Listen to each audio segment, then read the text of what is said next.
Terima kasih untuk Anda yang masih bergabung bersama dengan kami dan di segmen ini kita akan review bagaimana jalannya perdagangan di sepanjang hari ini di mana indeks harga saham gabungan kembali mengalami koreksi yang cukup dalam dan saat ini kami sudah terhubung melalui Zoom bersama dengan Bapak Joshua Marsius selaku Technical Analyst Phillip Sekuritas Indonesia. Kita akan langsung sapa saja Pak Joshua. Selamat sore, apa kabar Pak? Selamat sore, baik Pak.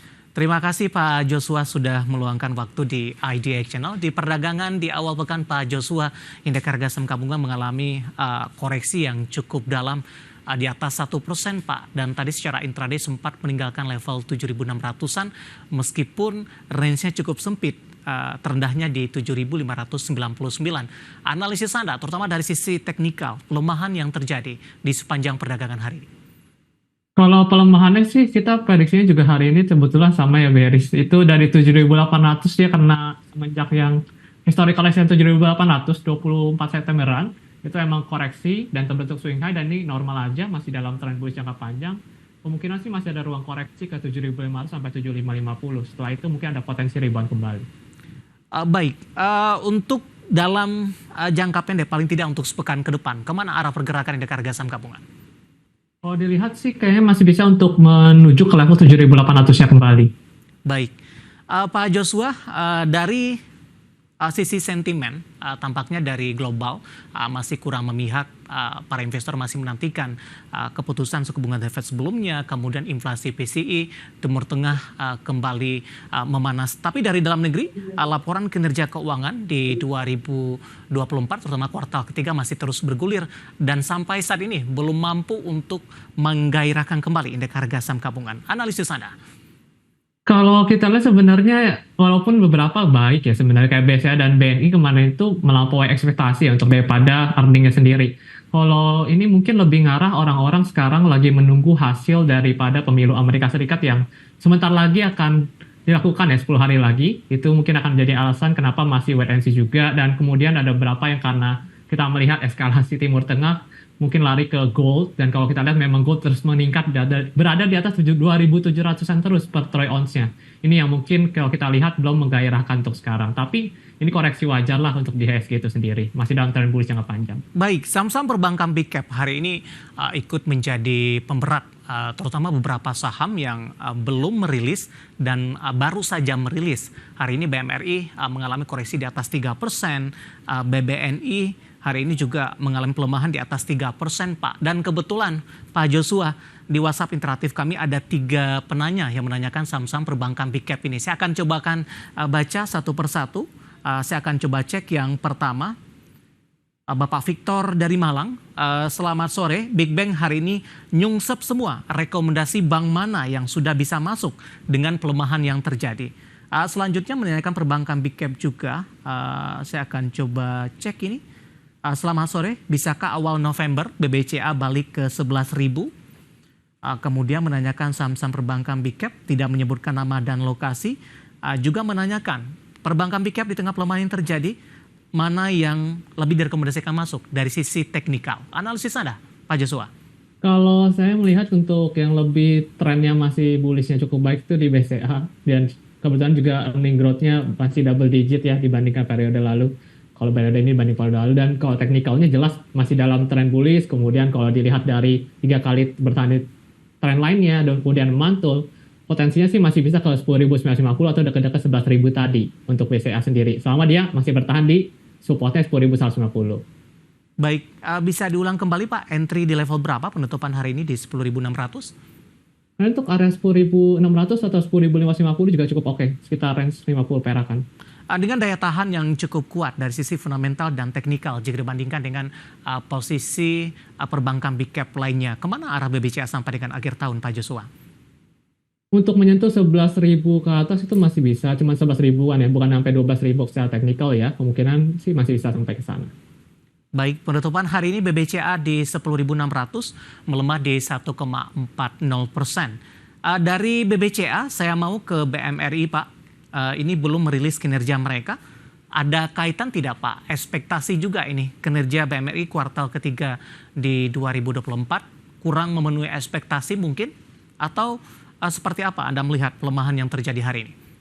Kalau secara teknikal sebenarnya ada rising wedge kecil, makanya ada koreksi ya, koreksi wajar juga. Kalau bicara tentang ekspektasi rilis laporan keuangan jelas ada pengaruhnya, tapi mungkin pernyataan yang terkait dengan penghapusan utang itu berpengaruh juga terhadap yang terjadi di perbankan beberapa koreksi, itu yang mungkin mengkhawatirkan sampai adanya kejelasan lebih lanjut terkait dengan hal itu.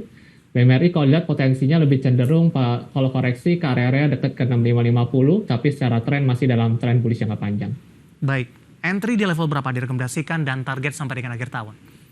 Ini kalau nanti dilihat dulu reaksinya sih kalau di antara 6550 tersebut nanti ada semacam kayak bullish hammer ataupun ada candle inside bar yang cukup oke dengan body candlestick besar itu baru menarik. Untuk sekarang sih masih wait and see dulu.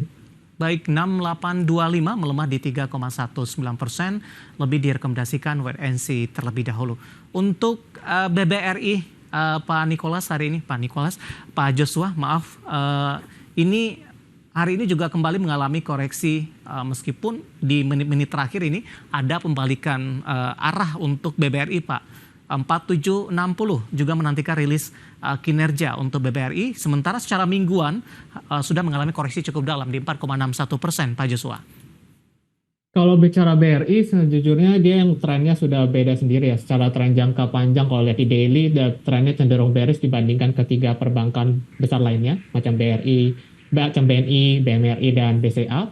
Kalau ini lebih cenderung dia penekanan tren pelemahannya masih bisa lanjut, udah bentuk juga rising wedge, bergerak di bawah EMA 200, kemungkinan masih bisa melemah ke 4.580. Resisten di 5325, tetapi kelihatan masih akan bergerak di bawah sana. Baik, entry-nya tunggu di 45, Pak? Saya lebih tunggu dia ada perubahan tren sih, karena ini trennya beda banget dibanding yang lain. Trennya udah resisten berapa yang bisa diperhatikan ketika BBRI berubah dalam posisi tren yang seperti Anda katakan tadi? Mungkin kalau dia nanti ada bentuk pola, sih saya udah bentuk pola double top down, ataupun lebih ngarah dia lewat 5325, mungkin ke arah 5.500 ke atas, itu mungkin baru menarik kalau secara teknikal ya. Baik lagi kalau orang evaluasi ya beda cerita. Baik, kita bergeser ke BBNI untuk sejenak, Pak Joshua. BBNI hari ini juga mengalami koreksi cukup dalam. Tadi Anda katakan dari sisi kinerja sebenarnya sesuai dengan ekspektasi, tapi hari ini koreksinya cukup dalam, Pak. Intraday tadi sempat di atas 3%, Pak Joshua. Ya, kalau BNI sebenarnya bahkan kalau saya cek tadi ada di data Bloomberg tuh bahkan melampaui ekspektasi ya kalau daripada pertumbuhannya. Kalau untuk BCA dan BNI yang udah keluar. Dan koreksi ya sebenarnya ya udah cukup wajar juga sih 535 dan 5750-an ya resisten, kemudian dia koreksi bentuk swing high. Ada dead cross juga stokastik, kemungkinan ini masih sementara tren bullishnya masih akan berlangsung sama bergerak di atas 5350, kemungkinan masih bisa menguat lah ke sekitar mungkin ke 5750 kembali. Baik, dari perbankan big cap Pak Joshua kita beralih ke saham big cap lainnya yang hari ini ikut menjadi pemberat. Ada Brand, Pak, dari grup Prayogo Pangestu hari ini melemah di 6,53% dan ditutup di level 6.800. Analisis Anda di tengah pelemahan dalam Brand yang semakin jauh meninggalkan level 7.000-an, Pak Joshua? Kalau bicara Brand itu semenjak yang sentimen FTSE dan juga trennya udah berubah juga, bearish trend line bullishnya itu udah tertembus, kemudian setelah retest, kemudian ada swing high terbentuk, resistennya, terus kemudian runway gap juga kebentuk, ini cenderung sentimennya nggak arah turun sih Bapak. Jadi kemungkinan masih bisa turun ke 4.310 selama bergerak di bawah resisten 9.025 ya kalau kita lihat. Iya, ekspektasi kinerja seperti apa ketika PTRO sudah merilis dan posisi kinerjanya juga cenderung mengalami penurunan? Sepertinya kurang lebih sama sih Pak. Kalau kita lihat juga dari segi valuasi juga sudah cukup jauh ya. Kemungkinan sih lebih ngarah secara teknikal dan fundamental kelihatan bakal inline ya. Cenderung melemah. Baik, sebelum kita update posisi penutupan perdagangan di sesi kedua hari ini Pak Joshua, saya beralih ke sentimen lain dan kebetulan juga menjadikan topik pilihan kita hari ini saham-saham yang masuk ke dalam LQ45, ada SMRA, kemudian juga ada Raw Mineral, dan kebetulan secara teknikal sahamnya hari ini juga melaju cukup kencang. Seberapa besar Anda melihat dampak dari pembaharuan indeks ini meskipun sekarang dari sistem pembaharuan lebih sering dilakukan dibandingkan dengan tahun-tahun sebelumnya? Kalau dilihat sih ini cukup baik ya. Kalau dilihat di SMRA sendiri itu terbentuk kalau secara teknikal didukung dengan bullish divergence dan juga pergerakan di atas EMA 90-nya menunjukkan potensi penguatan biasa daripada tren yang sedang berlangsung sekarang. Kemungkinan masih bisa ke 685 sama bergerak di atas support 620-nya untuk SMRA sendiri. ADMR juga dilihat demikian yang tadi disebutkan bahwa hampir penutupannya juga hijau. Jadi kita bisa melihat bahwa ini terbentuk juga swing low yang baik Ya, dan bertahan di atas support 1390, kemungkinan masih bisa menguat ke 1515. masih direkomendasikan masuk Pak untuk Adaro Mineral dan juga SMRA. Secara teknikal masih cukup oke sih. Kalau untuk masuk mungkin balik lagi ke Bapak Ibu sekalian. Baik, analisis untuk saham-saham yang dikonfirmasi masuk indeks LQ45 yang berlaku di 1 November di bulan mendatang pemirsa. Pemirsa masih di IDX Consensus Closing dan kami juga masih menggunakan Anda untuk bisa berpartisipasi di WhatsApp interaktif di 0812 di 8788 di 3723 seperti yang tertera di layar televisi Anda nantinya. Langsung saja kita akan coba lihat 4 saham pilihan yang direkomendasikan terutama di tengah pelemahan dalam indeks harga saham gabungan di sepanjang perdagangan hari ini. Sampil yang pertama datang dari MAPA, pemirsa direkomendasikan buy MAPA dengan support yang bisa diperhatikan di 885, resisten hingga ke 975. Selanjutnya ada MIDI, juga direkomendasikan buy 438 hingga 482, resistennya. Kemudian juga ada ARNA, juga direkomendasikan buy 725 hingga 825.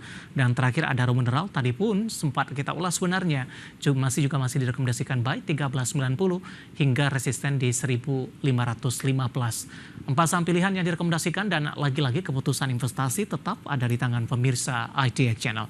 Pak Joshua, kita lanjutkan kembali Pak, langsung saja kita ke saham pilihan yang pertama Pak Joshua. Ada saham MAPA, analisis dan rekomendasi dan juga pertimbangan MAPA masuk ke dalam salah satu saham pilihan Anda. MAPA ini yang salah satu di tengah IHSG masih bergerak dalam tren bullish, kemudian ada bentuk pola inverted head and shoulder, lalu ada golden cross juga pada stokastiknya, biasa menandakan potensi penguatan, bisa melanjutkan potensinya ke 975, sama bergerak di atas supportnya Rp895. Baik, penutupan hari ini di 925 menguat di 2,21%. MAPA di bidang retail tidak sih Pak? Iya, di bagian bidang retail, betul. Ya, dalam beberapa waktu terakhir MAPA, kemudian MPPA dan juga ada ACES, penguatannya juga cukup signifikan ini Pak Joshua. Dari sisi fundamental, prospek apa yang dilihat dalam hal ini? Mungkin biasanya kalau yang retail itu di Q4 biasanya. Q4 kan ada earningnya cukup kuat, apalagi ada musim liburan dan biasanya ada banyak diskonnya di akhir tahun, itu juga mungkin mendrive yang industri yang terkait dengan hal ini kayak MAPA, MAPI dan sebagainya itu. Baik, MAPA 925 menguat di 2,21%, direkomendasikan buy, support tadi di 885, resisten hingga ke 975. Kita beralih ke saham pilihan kedua, ada MIDI Pak. Anda juga rekomendasikan buy, analisis untuk MIDI. Kalau MIDI itu belum lama dia breakout pola base-nya, kemudian hari ini ada sempat retest juga dan bergerak di atas MA30-nya, secara tren masih bagus, secara breakout pola juga ada, sehingga potensinya bisa menguat ke 402, sama bergerak di atas Rp438. Peluang untuk MIDI balik ke 500-an kembali? Kalau 500-an kembali, kalau udah lewat 482 mungkin bisa terjadi ya. Tapi itu sekarang 482 terlebih dahulu. Oke, resisten terdekat begitu ya Pak, 482. Iya, betul. Penutupan hari ini di 470, menguat di 1,29%. Kita beralih ke saham pilihan yang ketiga pemirsa, ada ARNA, juga direkomendasikan buy. Saya ulang kembali, supportnya di 725, resistennya hingga ke 825. Sementara di penutupan perdagangan di sesi kedua hari ini, ARNA tertekan di 1,28%. Sesi pertama sempat melonjak hingga ke Rp800 per saham. Analisis Anda untuk ARNA?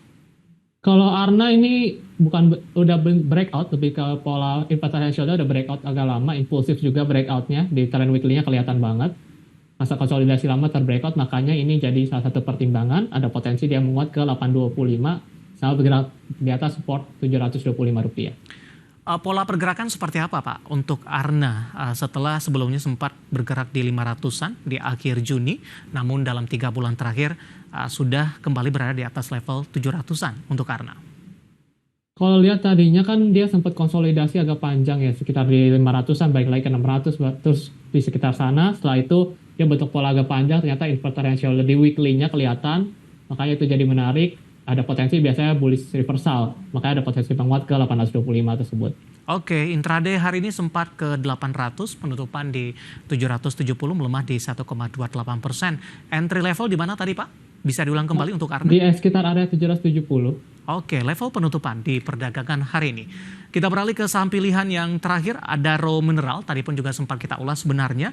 Dan kebetulan sudah ada yang menanyakan Pak untuk Adaro Mineral, Bapak Inder dari Bali. Terima kasih sudah bergabung. Saham Adaro Mineral apakah masih direkomendasikan atau tidak? Support dan resisten, entry level di berapa? Kalau dilihat di ADMR ini belum lama bentuk swing low, artinya supportnya baru aja terbentuk cukup baik di sekitar 1390. Potensi penguatan masih bisa dilanjutkan ke 1515 mengingat trennya kembali kelihatannya mau bullish lagi, lalu bergerak di atas EMA 100-nya. Peluang ke 1500-an Pak Joshua untuk Adaro Mineral? Iya betul, ke 1515. Itu resisten terdekat ketika level ini berhasil ditembus, arahnya akan kemana untuk Adaro Mineral? Kalau dilihat Adaro sendiri sebenarnya tadi saya barunya ke 1515, teman kalau dia bisa lewat dari situ arah 1550 masih bisa dicapai kembali. Oke, penutupan hari ini di 1460 menguat cukup signifikan di 4,29%, level terendah di 1415. Tadi pun juga dari sisi fundamental mereka masuk ke dalam indeks LQ45. Ada 4 saham pilihan yang direkomendasikan pemirsa dan lagi-lagi keputusan investasi tetap ada di tangan pemirsa IDX Channel. Ada MAPA, MIDI, Arna dan juga Adaro Mineral. Baik Pak Joshua, masih ada beberapa pertanyaan lain, saya akan coba cek pertanyaan selanjutnya. Menanyakan saham Sido Pak, apakah ada peluang untuk entry di 570? Pertanyaan datang dari, saya akan coba cek, Malvin Sihite dari Depok, Jawa Barat. Untuk Sido Pak Joshua.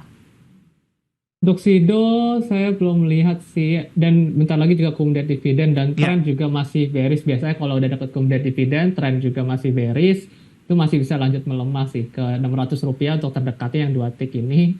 Untuk pergerakan lebih cenderung masih tertekan, bahkan bisa lebih rendah daripada Rp600 untuk Sido. Belum lihat peluang sih. Oke, kalau tetap ingin masuk Pak, di level berapa selain dari level 570 untuk Sido? Peluang penurunan mungkin? Kalau bicara tentang ingin masuk, itu saya lebih tunggu dia lewat area 695, ngarah ke Rp700 kembali, itu baru menarik ya. Untuk sekarang masih nunggu hal itu terjadi, karena kalau nyampe ke sana dia cenderung trennya udah mulai ngarah bullish. Oke, artinya lebih direkomendasikan buy on breakout untuk Sido? Betul, buy on breakout. Di level? Sekitar 695 sampai Rp700. Baik, 695 dan Rp700 dan tidak disarankan untuk beli di level 570. Malvin Sihite dari Depok dan lagi-lagi keputusan investasi tetap ada di tangan pemirsa IDX Channel. Pak Joshua, kita masih punya satu segmen lagi, masih ada beberapa pertanyaan, nanti kita akan lanjutkan dan pemirsa kami akan segera kembali. Kita sudah sampai di segmen terakhir dan terima kasih juga untuk yang masih bergabung bersama dengan kami. Pak Joshua, waktu kita terbatas, saya langsung bacakan pertanyaan Bapak Kasmudin dari Medan, Sumatera Utara. Menanyakan BBTN Pak, support dan resistennya, baiknya buy di level berapa untuk BBTN? Kalau BBTN itu kita bisa lihat menariknya, kalau dia lihat polanya sering bergerak di dekat EMA 100, jadi dekat area 1400, 1390 itu baru menarik kembali. Kita bisa tunggu di sekitar area sana, dia kemungkinan masih bisa koreksi. Halo Pak Joshua, suaranya hilang Pak, mengecil. Oh suaranya, tes. Sudah kedengaran kembali, sorry. Ya, suaranya hilang, sinyal mungkin. Di berapa tadi Pak levelnya, bisa diulang kembali? Oke, kalau bicara BBTN, itu BBTN masih ada potensinya ketika dia udah nyentuh 1400 ya, karena seringkali dia sering mengulang pola dekat EMA 100-nya, di dekat area sana kemungkinan baru menarik kembali. Baik. Posisi hari ini di 1450 melemah di 1,36%. Bapak Kasmudin dari Medan. Beralih ke pertanyaan selanjutnya Pak. Saya akan coba bacakan. Kali ini untuk PSAB. Saya akan coba cek kembali ini pertanyaan dari Bapak Samekto dari Jawa Timur sepertinya. Menanyakan PSAB Pak, support dan resistennya, entry di harga berapa di tengah volatilitas yang terjadi? Kalau PSAB di harga closingan hari ini juga cukup menarik secara teknikal. Dia benar-benar ngulang pola yang sama. Dia sekitar area 30 hariannya dan secara tren masih bullish. Benar-benar kayaknya seiring dengan pergerakan harga emas yang sering lagi bentuk all time high. Kemungkinan masih bisa menguat ke area 360 secara resisten. Supportnya di Rp302. Baik, selanjutnya tidak menyebutkan nama dan lokasi, menanyakan saham PANI. Di tengah volatilitas yang ada peluang balik ke level 15 ribuan tidak Pak untuk PANI? Ke level 15 ribuan masih ada potensi demikian ya. Kalau kita lihat di teknikalnya juga masih cukup oke. Kalaupun nanti koreksi kelihatannya masih bertahan di sekitar 12 ribuan. Potensi secara tren bullishnya juga masih bisa menguat ke area 15 ribuan kembali. Nggak gitu jauh daripada harga sekarang ya. Baik, penutupan hari ini masih di 14.800. Intraday hari ini tadi sempat ke 15.300 pemirsa untuk Pani. Kita beralih ke pertanyaan selanjutnya. Tidak menyebutkan nama dan lokasi untuk Unilever, Pak. Apakah sudah direkomendasikan beli atau profil risikonya cukup tinggi di tengah tekanan dalam di beberapa waktu terakhir? Kalau kita lihat secara teknikal dan kalau orang yang metode trend following ini resikonya memang bisa dibilang cukup besar mengingat dari dia kinerjanya juga turun diikuti dengan teknikalnya juga konfirmasi. Kita bisa lihat cenderung dia pergerakannya kemungkinan masih bisa melemah lebih lanjut apalagi runaway gap-nya terus terbentuk. Bisa melemah ke 1885 untuk potensinya selama bergerak di bawah resisten 2440. Baik, terakhir ada Abila baru saja masuk di WhatsApp interaktif kami menanyakan saham MNCN. Pak Joshua sudah ambil posisi di 331 Pak. Masih bisa di hold? Kalau bicara masih bisa di hold atau enggak, kita bicara tentang tren teknikalnya dulu ya. Tren teknikalnya ini MA200 sama trenan bearishnya rapih banget, bergerak di bawah 378. Dan terakhir juga udah bentuk swing high, artinya ini area penahanan baru di 346 lebih rendah dari 378 yang lama. Potensinya lebih cenderung melemah sih, lebih lanjut melemah ke 308 atau bahkan kalau bicara tentang support kuatnya masih bisa ke 290. Apakah akan balik lagi ke level trading buy dia? Saya rasa belum untuk sekarang. Stop loss mungkin Pak dengan posisi di 331? Untuk level pembatasan resiko yang bisa dipertimbangkan sekitar 306 karena kalau lewat situ bisa lanjut melemah ke 290. Baik, ada Abila menanyakan saham MNCN dan lagi-lagi keputusan investasi tetap ada di tangan para pemirsa ADX Channel. Waktu kita cukup terbatas Pak Joshua, tampaknya pembahasan tadi sekaligus mengakhiri kebersamaan kita untuk kali ini. Terima kasih Pak Joshua, sehat selalu Pak. Ya, saya selalu juga Pak. Terima kasih atas kesempatannya. Baik, ada Bapak Joshua Martius, Technical Analyst Philips Sekuritas Indonesia. Dan terima kasih juga untuk kalian yang sudah berpartisipasi di WhatsApp interaktif kami. Dan silakan bergabung bersama kami kembali di waktu dan di program yang sama di perdagangan hari selanjutnya. Dan pemirsa jangan lupa saksikan program Market Review yang akan tayang pada pukul 18 waktu Indonesia Barat. Karena urusan masa depan harus terdepan, aku investor saham. Saya David San Oval pamit undur diri. Sampai berjumpa kembali.